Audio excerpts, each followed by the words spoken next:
Você já percebeu como tudo parece envelhecer mais rápido hoje? Não só a gente, mas também as músicas, as tendências e as tecnologias. Até os sonhos parecem ficar ultrapassados antes de virarem realidade.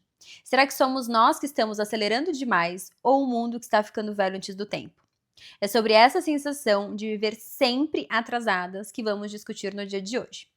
Esse é o Que Pira Essa, um podcast que prova que ninguém está 100% o tempo todo e busca transformar os dilemas da vida adulta em conversas sinceras, leves e cheias de reflexão.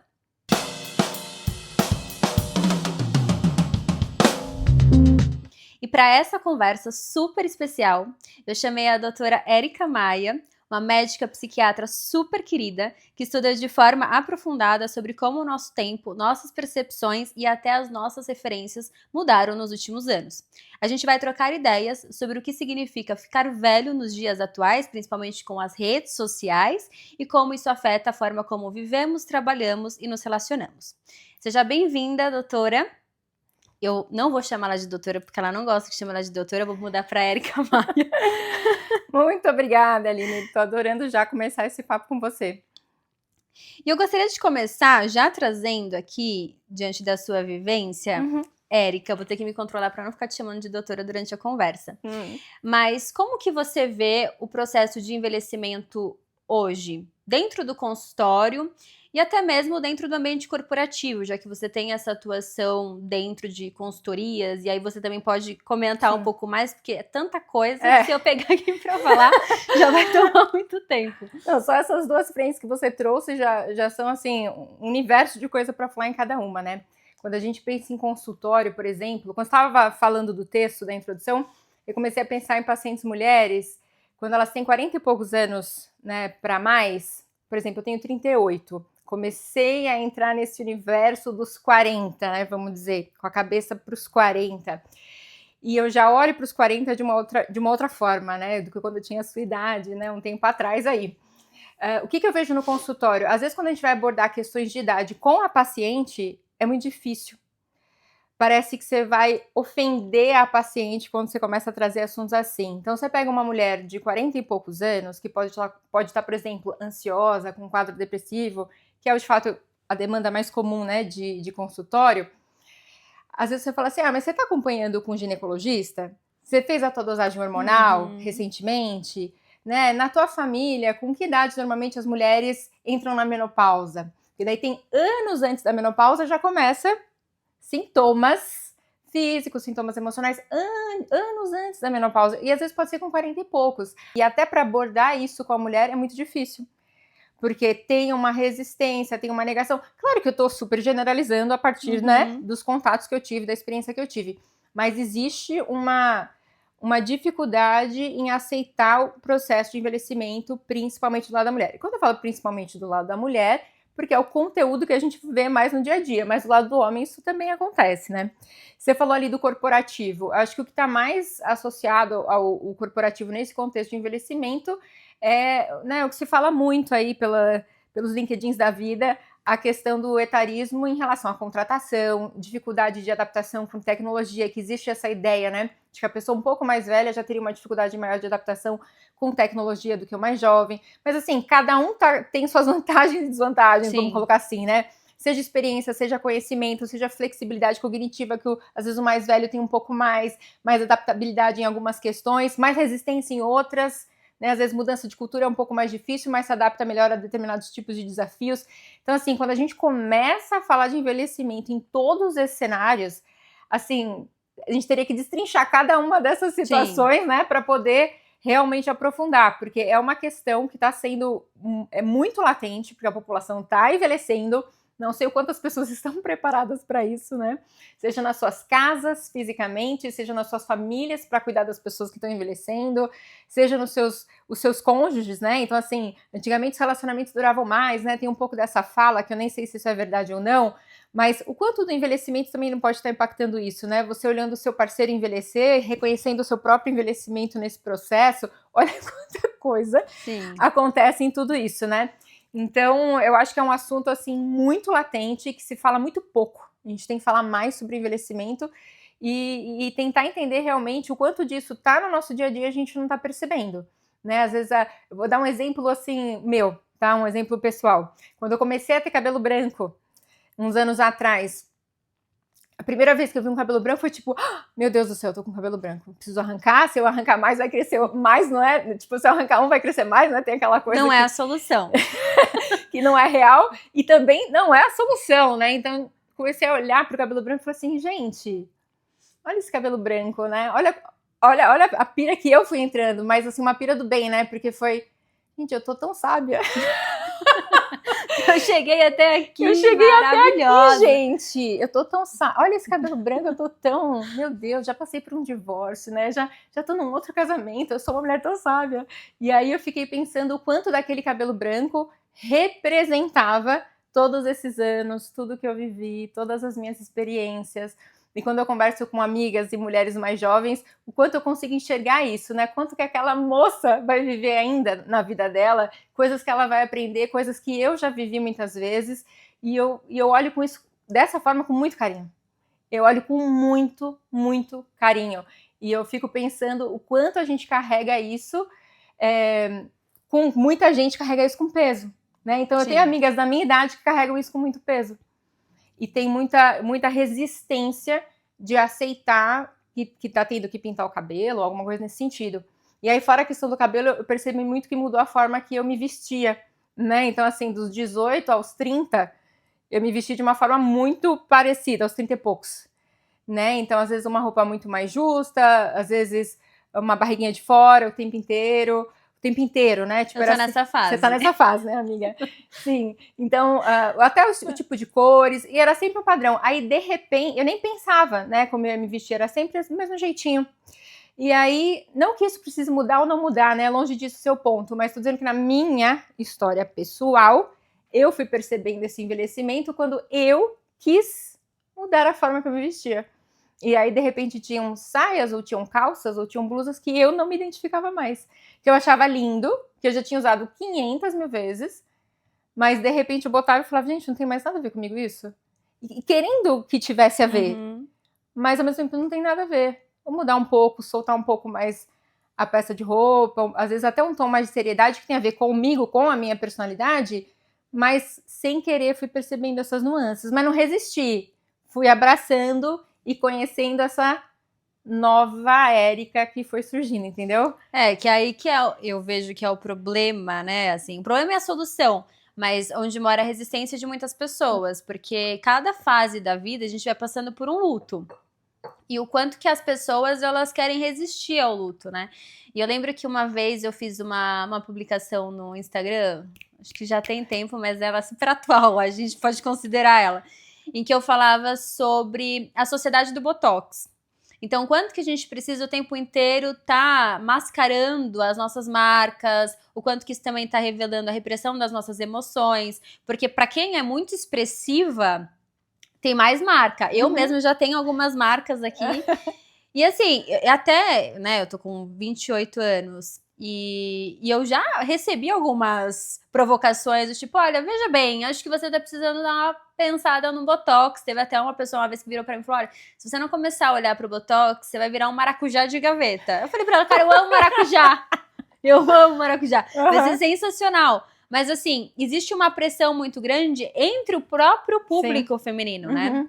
E aí vai acrescentando toda essa resistência.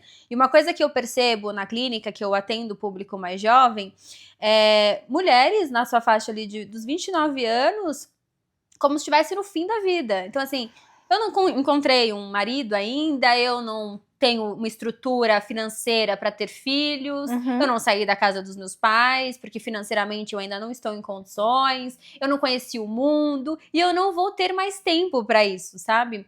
E eu fico, nossa, mas tem tanta coisa para viver, mas realmente é algo que chama bastante atenção, e por mais que seja um tema tabu, é uma dor que tá ali, que as pessoas não querem olhar, mas que tá ali. E aí eu fico pensando quanto que a rede social não é um gatilho para reforçar tudo isso, né? Então a gente vê cada vez mais publicações, trends, enfim, nas redes sociais, reforçando um resgate da jovialidade, da juventude, né? Então, eu tava comentando com você esses dias, porque eu e a Erika, a gente fala, assim, pelos cotovelos todos. Mas eu tava comentando sobre os labubus, sobre, enfim, a questão que a gente vem acompanhando de notícias, né, desses adultos que vêm tendo comportamentos cada vez mais infantis, assim. Então, será que isso não é uma... né? A chupeta, será que isso não é uma forma de tentar resgatar uma jovialidade e negar esse momento da vida, né, de se tornar uma nova mulher? Porque ser quem a gente era, a gente nunca vai ser, graças a Deus. Graças a Deus, né? Esse é o lado bom, é o graças a Deus. Porque existe na nossa cultura, né? Porque eu acho que não tem outra forma de onde está na cultura. Existe na nossa cultura que o envelhecimento é feio de alguma forma. Sim. Ele é fraco. Tira o seu valor. Ele é feio, não tem valor algum. Né? Então, assim, o que você entrega? O que sobra com o envelhecimento? Mas, na verdade, ele é um acúmulo. O que você aprende com o envelhecimento. O que você evolui, o que você aprende, o quanto melhor você tolera, né, diversas situações, o quanto melhor você lida com estresse e problemas. Então, pensar como a gente lidava com o problema com 15 anos de idade e como você vai dar aos 30 e depois aos 40, né? Eu tô ansiosíssima pelos meus 40, porque eu acho que é o máximo essa idade. Eu tô, assim, apaixonada pelos meus 40 daqui 2 anos já. Pensando o quanto, 40 anos de vivência, né? Olha só quantos trabalhos, quantas pessoas, quantos tudo vão ter passado pela minha vida nesses 40 anos. O símbolo disso, né? O símbolo disso. E as pessoas, ao invés de terem esse olhar, né, de tipo, vamos abraçar tudo isso que a gente está construindo ou acumulando, vamos resistir e nos prender a esses símbolos infantis, né, da chupeta ou do brinquedo ou de tal. Não que isso seja a pior coisa do mundo, não é nem esse o ponto, mas assim, o quanto disso representa essa resistência em evoluir, encarar o mundo real, encarar a vida e os problemas que você tem que encarar. Porque olha só, se as pessoas querem, de certa forma, preservar a juventude para sempre, e isso a gente sabe que é impossível, né? Biologicamente, em todos os níveis isso é impossível. Por que não garantir um envelhecimento saudável? Né? Porque pensa, hoje as pessoas estão vivendo 60, 70, 80, 90 anos, e a gente vê também nas redes sociais idosos de 80, 90 anos fazendo academia. Né? Puxando ferro. O que era impensável antes. Então eu mais quero ser a idosa de com 90 anos ter condições de fazer uma esteira legal, de puxar um ferro, do que quero ser a de 40 anos hoje, sei lá, toda botocada, entendeu? Para mim me preocupa mais conseguir ser saudável na velhice do que hoje ser necessariamente botocada. E eu também não falo isso de forma pejorativa, porque botox fica maravilhoso no rosto, fica lindo, né? Faz o que você quiser, né? Esse é o ponto. Mas ter a obrigação de fazer como uma pressão, porque você tem que, só isso é aceitável, entendeu? É isso que é o problema. O problema nunca, em nada, é você fazer ou não fazer. O problema é sempre você se sentir obrigada a fazer, sim, porque às vezes nem é uma coisa que você quer, ou nem é uma coisa que todo mundo fazendo. Tá todo mundo fazendo, etc, etc. Você também vai chegar em algum momento que vai ter o papo ali de congelar óvulo, de não congelar óvulo. Tem todo esse papo ali nos 30 a mais também, para quem ainda não teve filho, e que esse é o momento de maior enfrentamento do envelhecimento da mulher.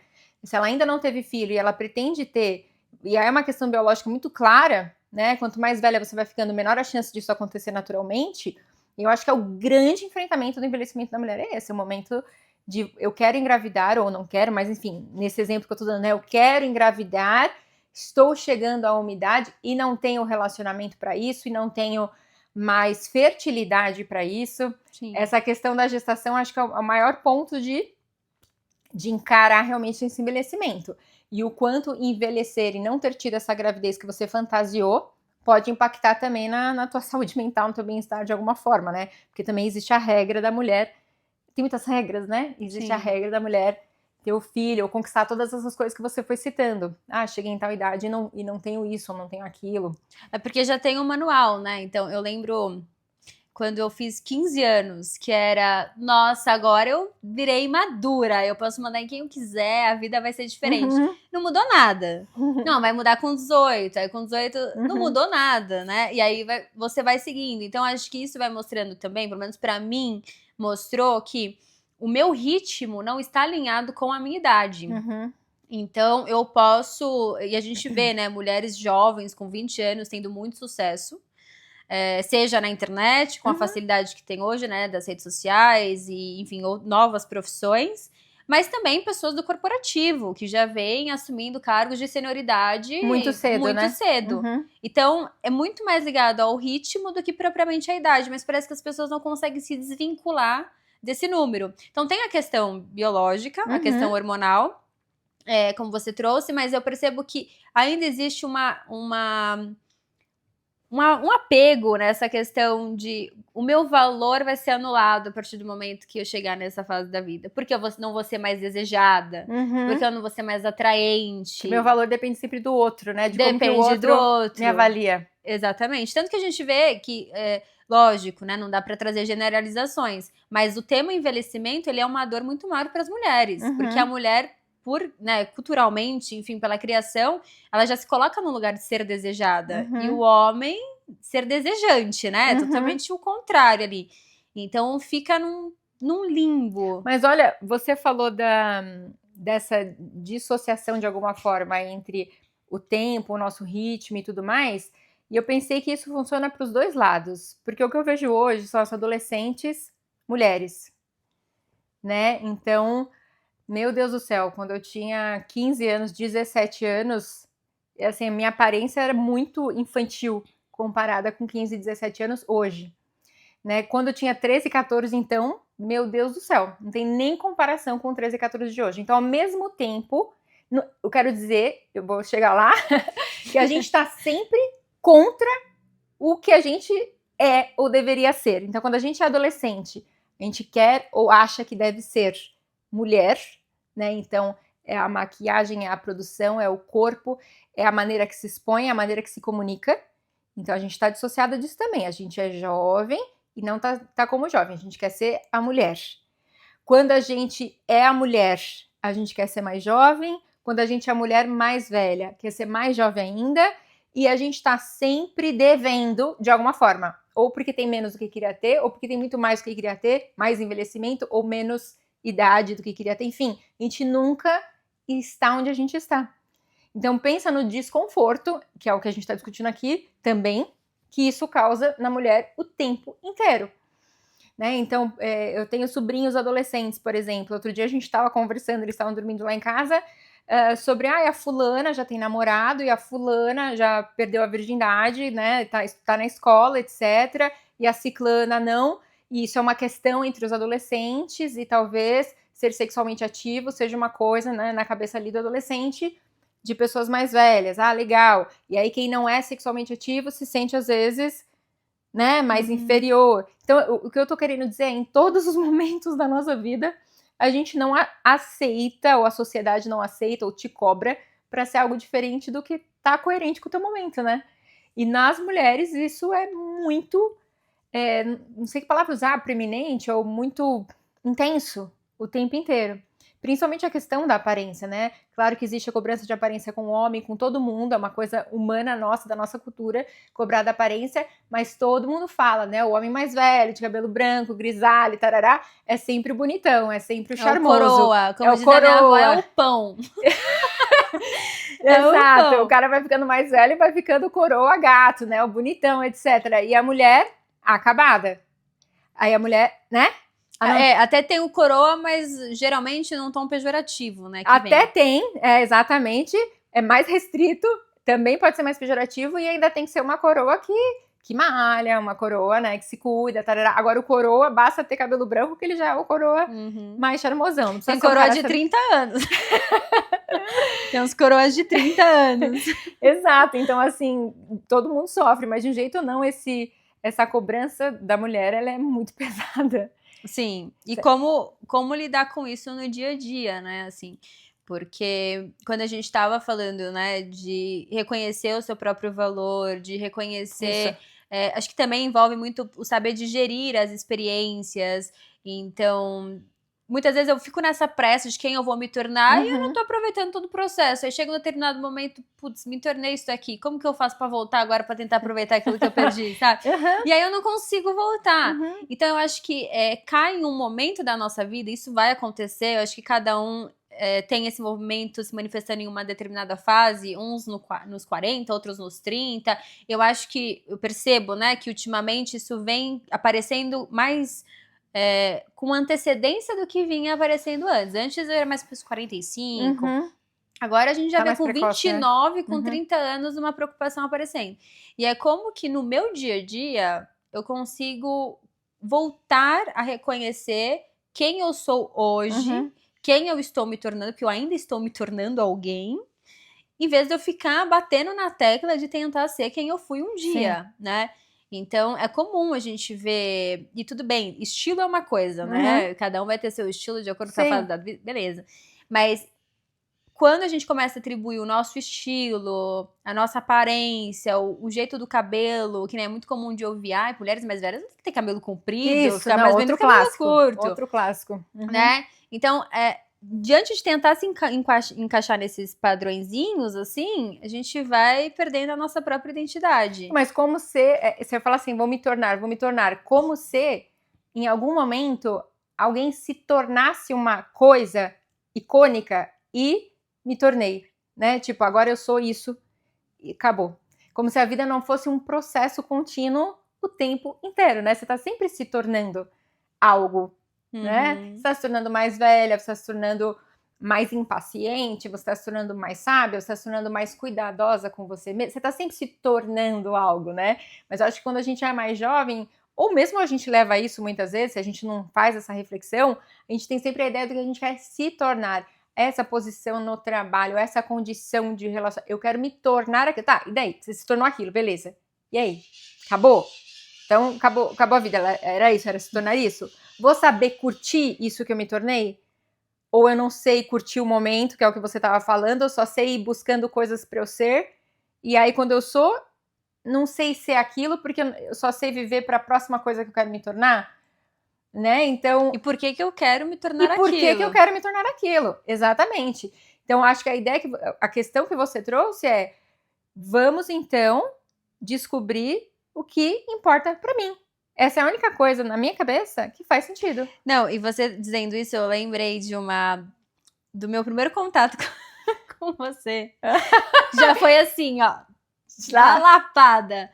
Porque eu cheguei pra você e eu tava no momento de me encontrar, não que eu já tenha me encontrado, mas assim... Mas era um momento de mais procura ainda. De uma crise de identidade absurda. Eu falei, não, eu preciso mudar, preciso virar esse jogo, não tá legal. E aí eu cheguei pra você, eu falei assim, me ajuda, eu quero que você me dê dica de curso e tal. Aí você falou, por quê? Acho que você lembra disso. Eu lembro até de onde porque eu quero ser referência. Aí você, no quê? E eu não fazia ideia de como responder essa pergunta.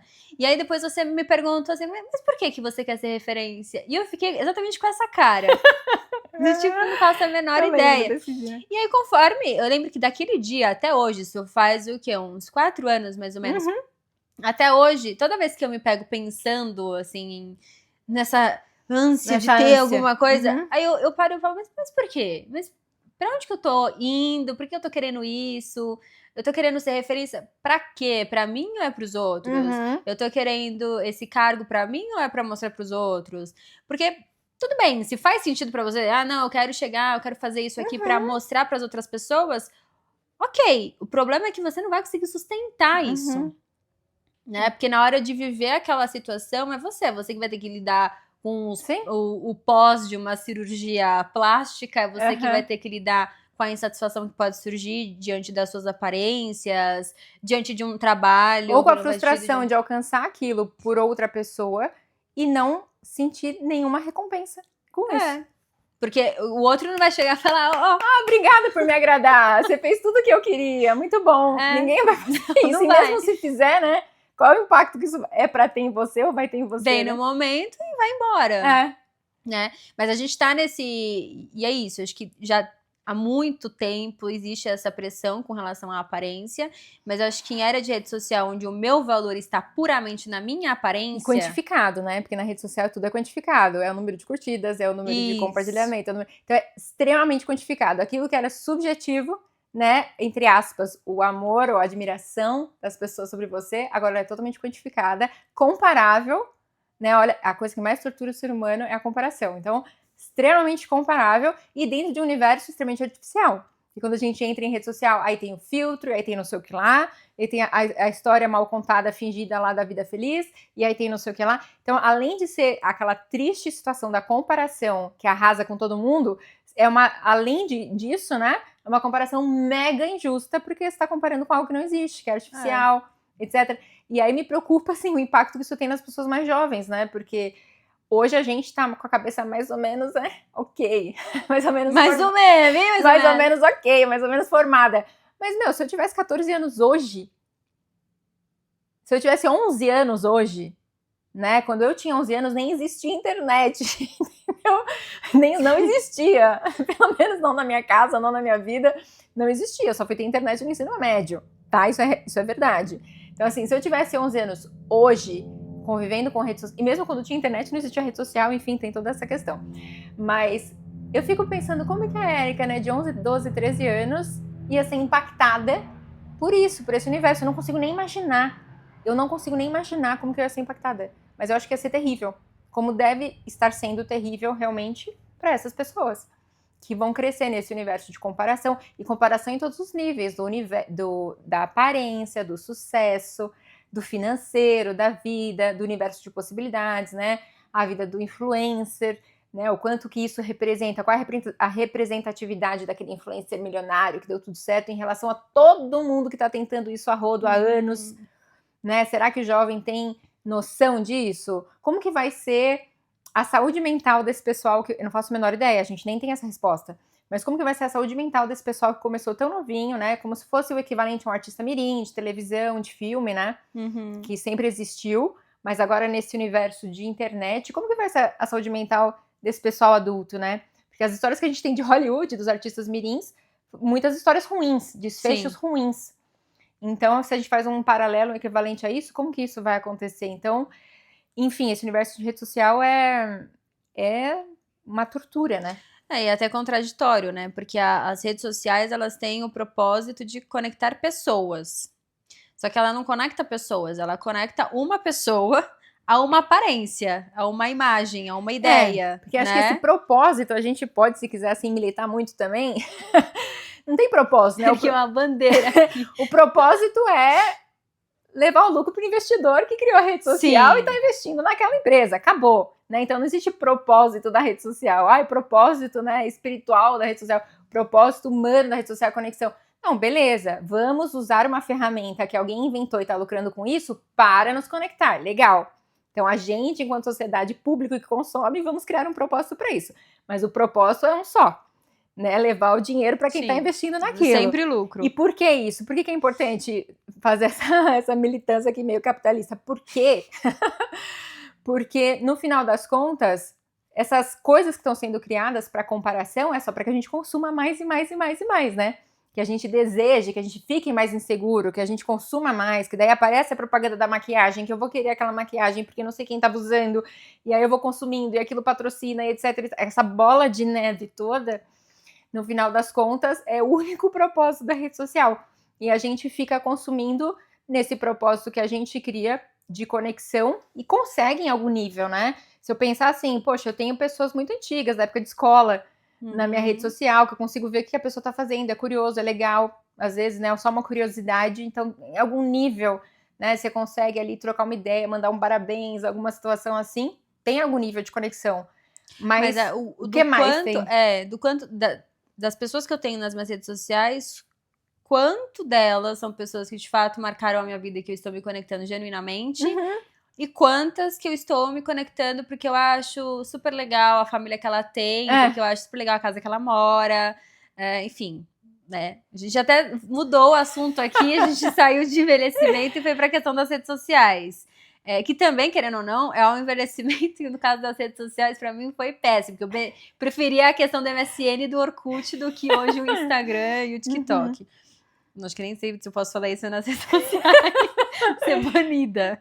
Mas eu tenho um pouco dessa sensação. Agora, você estava comentando a questão da geração, de como que vai ser as próximas gerações, né? Enfim, vamos colocar assim, a geração alfa, Uhum. como que vai ser. Não gosto muito de trazer os discursos para ficar colocando as pessoas em caixinhas, mas só para a gente poder materializar um pouco mais o pensamento, se a gente pega as gerações, né, os estudos principalmente feitos pela galera do marketing, mais do que pela galera da saúde mental, a gente percebe que tem um movimento de o público mais velho, né? Então foi passando, ok, chegou no milênio, a galera mais tecnológica, e foi assim. Chegou na Z, a gente vê que é um público que tá vivendo mais offline, tá olhando mais pra saúde, tá querendo menos comparação, tá tendo perfis mais privados, né? Claro que tem as suas exceções, mas a gente tem dois públicos, ou a galera que tá se vendendo ali Os dois como extremos, influenciador, né? ou a galera que tá se resguardando ao máximo. Então, será que às vezes também não é uma retomada? Né? Então, eu fui no extremo, aí eu volto pro outro extremo, sabe? Eu acho que isso, eu não saberia nem dar exemplos disso agora, mas eu vejo que os comportamentos eles flutuam, né? Então você sai de um extremo, vai para outro e depois alcança mais ou menos um equilíbrio. E talvez a gente alcance um equilíbrio com os mais jovenzinhos que estão vindo agora. Então eu acho que isso é natural, a gente teria que pensar em situações em que isso foi acontecendo. Você sai de um extremo, aí depois vai para outro, que é completamente contrário, e aí depois alcança um equilíbrio, ali algum nível de aceitação, né? Então, talvez com as redes sociais isso aconteça. Então, deve ter muita transformação ainda para acontecer nesse tipo de ferramenta para casar com essas mudanças, né? Então, assim, o formato que é hoje e que tem sido nos últimos anos, certamente vai acabar mudando para acompanhar isso e conseguir captar essas pessoas de uma outra forma. E é o que a gente vai estar vendo, vai assistir daqui para frente. As pesquisas de marketing vêm sempre crescendo, mas pensando sempre em lucro, né? Sim, exato. Então, como captar esse disso. pessoal que não está fazendo isso? O que eu vou fazer com eles, então? Eu preciso desse público, eu preciso desse consumidor, no final das contas, né? E eu preciso que as pessoas envelheçam, porque é no envelhecimento que eu lucro diante dos anúncios e dos produtos que a gente vende e oferece nas redes sociais. E como vai ter mais envelhecidos, né? Mais pessoas mais velhas, vai ter aquela questão da pirâmide de faixa etária de você ter pessoas mais velhas, como é que a tecnologia vai se adaptar a isso? Eles vão ser os grandes consumidores dessas tecnologias e você vai ter que adaptar tudo isso? Ou vai continuar focando no jovem que vai ficar cada vez mais minguado, mais menor, ou vai criar tecnologia para pet? Entendeu? E você vai consumir. Que vai ser só... Porque já existe canal do YouTube para pet, né? Na TV a cabo também tem canal que você deixa pro cachorro ficar vendo. Que é aquele... Como que é o nome daquele canal? Não sei os nomes. Tem vários canais. Tanto de YouTube quanto só sabia de TV a cabo. Não sabia do... TV a cabo e YouTube. E no Spotify também várias playlists que você pode deixar para os teus pets. Eu vi um livro de gato. Sim, esse viralizou uma época. Livro do pra Miau gato. Miau lá, né? Do Miau Miau. Então, sei lá, provavelmente a rede social vai virar de gato para gato, não sei, entendeu? Vai ter que ter muita mudança, porque vai envelhecer todo mundo, vai ter cada vez menos jovenzinhos, cada vez mais pets, tipo assim, né? E como que vai sustentar a forma que a rede social tá hoje? Não vai. Tá vendo? Isso que a gente tá fazendo é fruto de um processo de envelhecimento. Que a gente vai vendo tanta coisa com o passar dos anos, que quando a gente senta pra conversar, a gente começa num assunto e a gente passa em 10 assuntos. Sim. Né? Isso é comum, né, entre a gente. Muito comum. Demais. Inclusive. Mas eu ia te fazer uma pergunta de como que você vê o envelhecimento se manifestando nos relacionamentos hoje. Né? Então, as influências nos relacionamentos. E aí, quando eu digo relacionamento, é tanto pensando em casais, como também pensando em amigos e família. E também na saúde, né? No cuidado com a saúde. Porque se a gente for considerar a questão de emagrecimento, que também beira aí uma questão estética, e que pessoas mais velhas, né? Enfim, acho que é bem diverso, mas eu vejo pessoas mais velhas buscando essa forma de eu quero um resultado imediato, não tem muito tempo para perder, eu quero uma coisa para agora, né? Então, quanto que isso também pode ser prejudicial para a saúde, esse olhar, essa dor de eu estou envelhecendo e como que eu faço com isso agora? Eu acho que a dor do envelhecimento, ela bate muito com o imediatismo, que é o que a gente está falando o tempo inteiro nas entrelinhas aqui também, né? O imediatismo de alcançar, o imediatismo de resolver, o imediatismo de ter. Então, como que isso impacta um relacionamento? Eu acho que tem, de novo, os dois extremos. Você vai ter pessoas, por exemplo, jovens, que que tem muita dificuldade de ter relacionamentos porque não conseguem ter a maturidade de aceitar as dificuldades que os relacionamentos acarretam, seja no lidar com o outro, né? De você ter que ter a flexibilidade, de você ter que entender, de você ter que ter a compreensão, de você ter que baixar a guarda, de ter uma construção do par. Então tem muita dificuldade de se relacionar e a gente vai sempre cair naquela coisa dos relacionamentos líquidos, né? De ficar trocando aquela... né, dificuldade de lidar com o tédio da relação. O tédio da relação, exatamente. A mesma coisa dentro do ambiente de trabalho e tudo mais. E ao mesmo tempo você vai ver pessoas muito jovens que estão casando muito cedo e construindo a vida muito cedo. Então, de novo, a gente fala dos extremos. Eu acho que eu vejo hoje esses dois pontos. Então, quem não consegue se abrir, não consegue dar espaço para sentir, não consegue lidar com o tédio, não consegue fazer nada disso e vai adiando esse compromisso do relacionamento. Não estou dizendo que é um compromisso obrigatório, não estou dizendo nada disso. Estou dizendo que na maioria das pessoas a gente vê isso como um objetivo, né? E a gente vê as pessoas muito jovens assumindo esses compromissos muito cedo e talvez não sabendo o tamanho do compromisso que está sendo assumido também. Né, um casamento muito jovem, será que esse casamento vai durar 40, 50 anos? Será que é para durar 40, 50 anos? Né? Antigamente durava porque existia muita violência doméstica e sustentava esses relacionamentos por décadas. Hoje já não se aceita tanto mais isso, então talvez os relacionamentos não durem tanto tempo. Então eu acho que o contexto do envelhecimento dentro do relacionamento, eu acho que ele é muito individual. O quanto que cada pessoa dentro daquele relacionamento tem expectativa sobre o que aquele relacionamento deveria ser, ou o que aquele casal deveria alcançar, o que cada um deveria buscar. Então, por exemplo, a questão da gestação de ter filhos é um grande impacto do envelhecimento da mulher no relacionamento que o cara não precisa nem pensar. Ele não precisa nem pensar nisso a vida inteira. Né? 50, 70 anos, ele ainda consegue, por exemplo... Vida mansa. Ele consegue engravidar, né?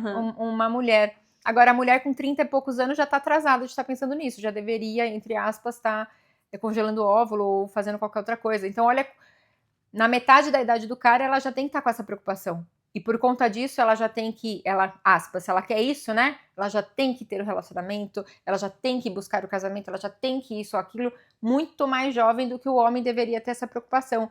E essa dissonância de idade, né? Como isso pode atrapalhar o relacionamento. Então, você vai ter que ficar com um cara mais velho, porque vai estar um pouco mais compatível com o teu nível de preocupação em relação a isso.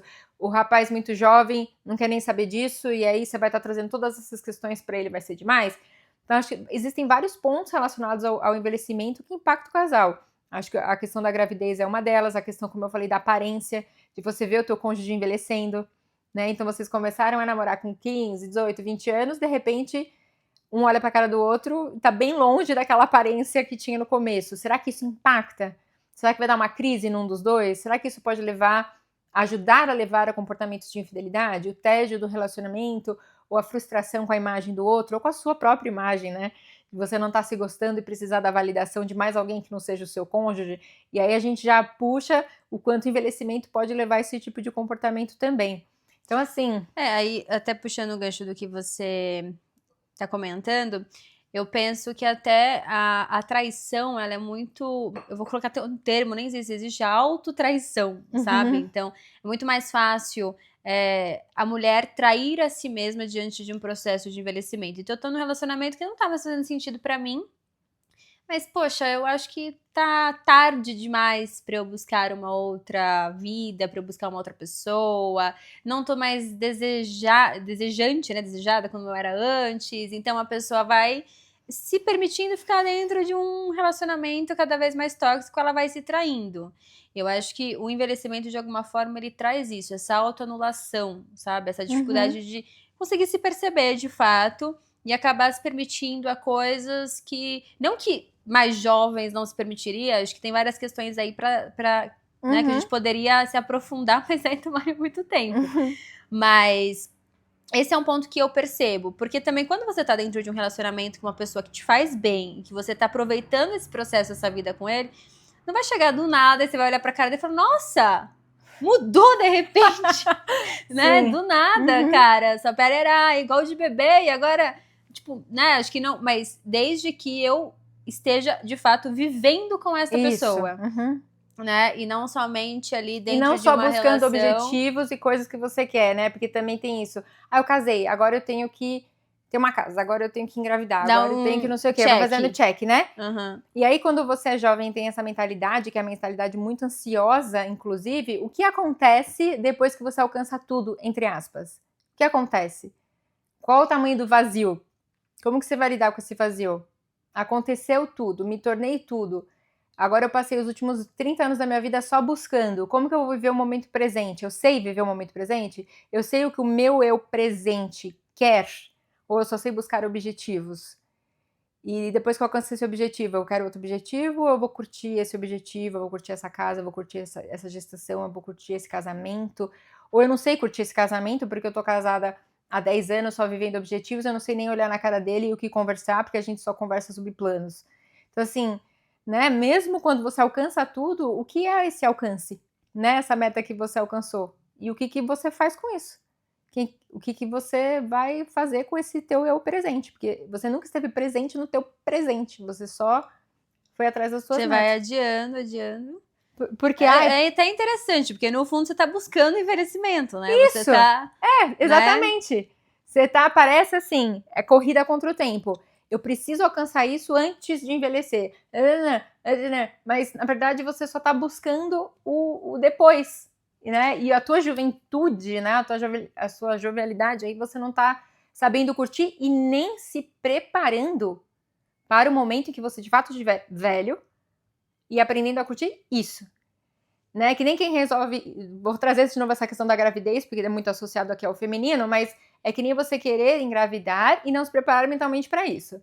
Eu sei que meu corpo vai mudar, eu sei que vai impactar meu relacionamento em todos os níveis, para algumas coisas boas, algumas coisas ruins. Eu sei que isso financeiramente vai pesar, eu sei que vai impactar minha carreira. Se você não refletir minimamente sobre isso, minimamente, na hora que você se vê naquela condição de gestante, você tem um treco, né? Um desamparo e um desespero total. O que é isso? Quem sou eu? Meu corpo mudou, não consigo fazer nada direito, vou perder meu emprego, meu marido vai me trair. Aí começa todas as piras, né? Que muitas vezes são coisas reais. Ou podem se tornar coisas reais. Então, se você não se prepara minimamente, essa preparo pode ser uma reflexão, pode ser uma discussão como essa, você se vê sem saber usufruir positivamente, assim, aproveitar daquele momento. E o envelhecimento a gente tem que fazer a mesma coisa. Se a gente não conversar sobre envelhecimento, se a gente não discutir como que a gente vai ser de cabelo branco, ou que tipo de tinta existe para pintar cabelo, isso é um assunto que, quando que a gente começa a ter esse tipo de assunto, entendeu?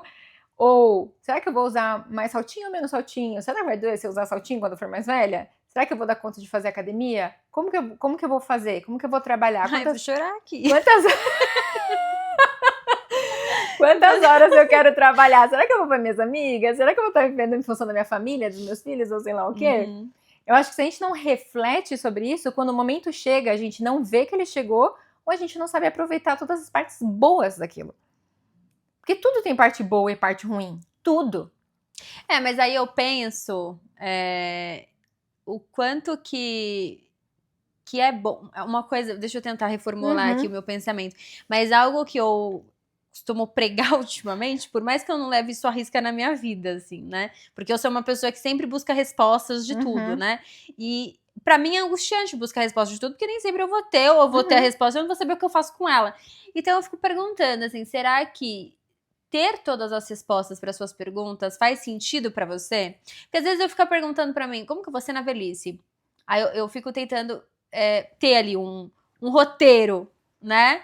Você fica tentando controlar, eu fico na verdade. tentando. Exatamente, mas aí eu vou viver essa fase antes de ela chegar, né? Isso, então, porque você tá falando de controle, você tá falando de ansiedade, você tá falando de vou me preocupar antes para criar todo o meu planejamento. Você tá falando de você. Exato, você tá falando de você, né? De ansiedade. Eu vou me preocupar antes para eu fazer todo o meu plano de contingência e eu já controlar tudo como vai ser e eu vou ser uma idosa assim, uma idosa assim. Não é disso que eu tô falando. Eu tô falando de uma coisa bem mais suave do que isso, né? Eu tô falando de uma reflexão, assim, apaixonante por aquele tema. Uma reflexão apaixonante por aquele tema. Então, por exemplo, poxa, quando eu for mais velha, eu queria fazer, sabe o que eu falo fazer caminhada? Fica pensando você mais velha, né? Sua imagem, cabelo mais branco, teu corpo um pouco diferente, né? Às vezes você vestida com uma roupa diferente, andando na rua, conversando com alguém, tomando um café, dando risada. Isso É disso que eu tô falando. Não tô falando de criar um plano de contingência, previdência privada, nem nada disso. Né? Eu tô falando assim, imaginar e tangibilizar aquilo. Porque o exemplo da gestação talvez fique mais fácil. Se você um dia quer engravidar, a velhice vai vir para todo mundo que não for embora antes, né? Então ela vai vir para todo mundo. A gestação não vai vir para todo mundo, mas se você quer engravidar, você pode ter essa reflexão. Se imaginar gestante, andando, conversando, pé inchado, dor nas costas, mas tentando ver só... Você chora. Isso, tentando ver só a parte boa, quer chorar, chora, não tem problema, mas tentando se colocar naquela situação. Porque quando a realidade vem, que é você se olhar no espelho, grávida, inchada, se você sempre foi magra, sempre foi malhada, você se vê num corpo totalmente diferente, aquilo vai desintegrar a tua identidade completamente, você vai entrar num surto ali neurótico, de entrar em pânico, tipo, meu Deus do céu, o que é isso aqui dentro de mim? Se você em nenhum momento se visualizou dessa forma. E a velhice é a mesma coisa. Se você nunca se visualizar velha, de cabelo branco, se olhar no espelho e imaginar quando isso acontecer, e graças a Deus vai ter acontecido, porque você chegou lá, né? Se isso acontecer, vai te dar um choque. Você fala, quem é essa? Você vai fazer o tempo inteiro essa pergunta, quem é essa? Quem é essa pessoa? Eu tenho que agora conhecer essa pessoa do zero, não sei nada, o que eu posso, o que eu não posso? Vai começar a dar um nó. Então, eu acho que o exercício que eu tô propondo é da imaginação, né? De você conseguir enxergar você nesses outros cenários. Vamos trazer um outro cenário completamente diferente. Eu quero um emprego X, numa empresa tal, num cargo tal. Se imagina de verdade com aquele estilo, com aquele ambiente, lidando com aquele cenário. Se veja naquela situação e vê o que aquilo faz você sentir. Muitas vezes as pessoas vão imaginar o envelhecimento e vão sentir um desespero. E aí, quanto mais você imaginar, você vai tentando ressignificar um pouco aquilo. Porque se Deus quiser, você vai chegar no envelhecimento, né? Bom, então você não foi embora antes, você chegou lá no envelhecimento. E você vai ter que lidar com esse corpo, com essa emoção, com essa dificuldade física que muitas vezes acompanha. E é o trabalhar o e se, né? Então, assim, hoje eu tenho um estereótipo de envelhecimento. E se isso acontecer? Aí, o que eu faço? E se isso acontecer? Essa é uma dinâmica até interessante de trabalhar muito com ansiedade, porque no final você começa a tangibilizar um pouco mais as coisas e você vai perceber, não, tem uma saída. Isso. Eu tenho um certo controle. Porque parece que nada eu tenho controle, só que quando eu começo a olhar um pouco mais pra mim, eu fico mais no controle de como eu me relaciono, de como que eu vou lidar com a minha aparência. Pelo menos dá mais essa sensação, né? Que é o que importa pra nossa mente no final. E o que eu faço com isso? Então, ok, poxa, eu quero continuar sendo uma pessoa ativa. Então, o que eu tenho que fazer pra isso? Então, eu tenho um certo controle. Isso, de você ir consegue atrás, influenciar. de buscar. Isso, agora se simplesmente eu vou me deixando levar e não quer pensar sobre isso, eu tomo você pode ser uma idosa que ao depois. invés de estar indo na padaria sozinha a pé, vai precisar ser levada, não vai conseguir levantar da cama, vai precisar ir de cadeira, de bengala, da forma que for, trazendo uma fragilidade ali, né, do ponto de vista de saúde. Então, se você não parar pra pensar, eu sei que a gente não pensa naquilo que a gente tem medo, porque daí a gente finge que não acontece, que, né, que não existe. Mas quanto mais a gente pensar em enfrentar esse medo, essa insegurança, mais a gente pode levar esse controle, porque a gente vai influenciar, impactar esse resultado. Poxa, eu vou realmente envelhecer. Olha só, eu vou realmente envelhecer. Tá, se eu vou realmente, isso é real, a gente vai envelhecer, a gente vai estar velha, bem caquetiquinha ali, tomando um chazinho e conversando. Eu não tô imaginando assim, não. Tem que imaginar assim, você vai estar bem velhinha. Uma hora. Ativa. Só que pra você estar ativa, então hoje você tem que estar fazendo atividade física, Exatamente. comendo bem, dormindo bem. Porque o processo de envelhecimento, e aí entre esse ponto, né, pra mim, quando a gente fala de envelhecimento, as pessoas pensam lá na terceira idade. E na verdade o processo de envelhecimento começa desde quando a gente nasce, né? Então assim, eu fiz 1 ano, eu já envelheci, eu fiz 2 anos, eu já envelheci. Eu vou envelhecendo todos os dias. E aí acontece exatamente esse ponto. Como que eu vou criando hábitos e olhando pra mim desde agora, pra que lá na frente eu consiga estar melhor comigo mesma, né? E esse é o maior desafio universal de todos os profissionais de saúde, que é fazer o paciente, as pessoas trabalharem a prevenção. Porque isso nada mais é do que prevenção. Sim. Né? Trabalhar a prevenção é a coisa mais difícil que tem. Todo mundo sabe o que é, todo mundo sabe o que tem que fazer, todo mundo sabe o impacto. A gente não consegue gerar mudança de comportamento real. Por que eu acredito? Porque as pessoas não conseguem enxergar o impacto real do que é estar nesta condição. de você viveu super bem, de repente você envelheceu de uma forma ruim, vamos dizer assim, uma forma patológica, e tá gerando uma série de dificuldades que você nunca teve, perda de autonomia, perda de um monte de coisa, e de repente você fala assim, putz, será que eu devia ter feito alguma coisa antes? Devia, não devia, fez, não fez, enfim, a vida aconteceu já, né? O que você vai fazer daqui pra frente? Só que se a gente pensar um pouquinho sobre isso antes, talvez a gente consiga trazer um impacto positivo lá na frente. Então, enquanto você estava trazendo todos esses pontos, eu fui lembrando do filme A Substância. Não é um filme que eu gostei particularmente. Me indicaram, comecei a assistir, chegou no final, falei, gente, que é isso? Mas é um filme que retrata muito, né? Essa busca incessante pela beleza, essa negação, essa rejeição de si mesma, esse autoabandono, de alguma forma, que envolve todo o processo de envelhecimento. Quando você se deixa de lado, consequentemente, você vai se afastar de bons relacionamentos, de oportunidades de trabalho que são mais satisfatórias para você, de hábitos mais saudáveis, de uma saúde também que vai se sustentar e lá na frente vai te trazer mais benefícios. Então, é importante despertar esse olhar, né? Mas pra gente encerrar, porque acho que a gente já se empolgou muito aqui do papo, navegamos por várias temáticas, queria que você deixasse uma mensagem para quem está nos ouvindo nesse momento e se identifica com essa temática e tá pirando com esse tema do envelhecimento diante de todas as questões que nós trouxemos aqui. Eu acho que a mensagem que eu consigo deixar depois de todo esse papo tenha prazer em descobrir quem você é a todo momento, né? Então, quando você é criança, quem que eu sou? O que eu gosto de fazer? Quando você é adolescente, né? Nossa, quem eu quero me tornar? Não tem muito essa questão da fantasia, mas curtir um pouco o que você tem de personalidade, o que você gosta de viver. E aí, quando você vai chegando no envelhecimento, né? Quando a gente pensa aí 20 e poucos, 30 e poucos, 40 e poucos e por aí vai, eu acho que você tem que aprender a se apaixonar por conhecer quem você é a todo momento. Então, quem sou eu agora com 30 anos? Né? Porque a dos 20 já foi embora. Então, quem sou eu agora com 40? Porque agora a dos 30 já foi embora. Então, olha quantas você pode ser a todo momento. E você pode se tornar também e gerar essa pessoa que você quer gerar. Então, aprenda a se apaixonar por quem você é a todo momento, que você vai sofrer menos aí com o processo de envelhecimento.